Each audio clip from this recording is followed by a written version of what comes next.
उत्प्रेरणा भनेको के हो त? मानिसलाई कुनै काम गर्न वा नगर्नका लागि उत्प्रेरित वा उत्साहित बनाउने मनोभावनालाई उत्प्रेरणा भनिन्छ। उत्पादन र उत्पादकत्वमा वृद्धि गराउँछ उत्प्रेरणा भयो भने। उत्प्रेरणाले नतिजामुखी र प्रभावकारी बनाउँदछ है। त्यहाँ शब्द चाहिँ यो मनोभावना भन्ने शब्द चाहिँ छुटाउनु भएन है।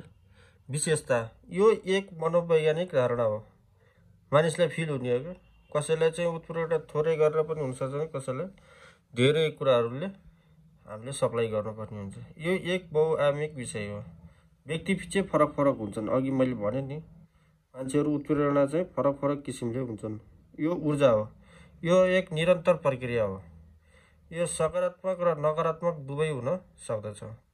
समयअनुसार उत्प्रेरणा परिवर्तनशील पनि हुन्छ। यसको के हो त विशेषता, फिचर्सहरू क्या यो लेख्नु पर्यो होइन। यसको महत्त्व के छ त? अधिकतम प्रतिफल हासिल गर्न, सामूहिक भावना, कामप्रति जागरुक गर्न, आवश्यकता अनुसार काममा लगाउन, कर्मचारी टिकाइराख्न भनेको उत्प्रेरणा किन गर्नुपर्छ भन्ने कुरा हो होइन। सिद्धान्त चाहिँ मास्लोको आवश्यकताको सिद्धान्त, यो 5वटा सिद्धान्तहरू चाहिँ पुरा भयो भने मान्छे चाहिँ उत्प्रेरित हुन्छ भन्ने यसको थ्योरी हो। शारीरिक आवश्यकताहरू घाँस बास कपस यौन होइन, यी कुराहरू भयो। अब अर्को सुरक्षाको आवश्यकता, सुरक्षित फिलिङ गर्नु पर्यो उसले। त्यसपछि सामाजिक आवश्यकता, समाजमा उसको अस्तित्व हुनु पर्यो होइन।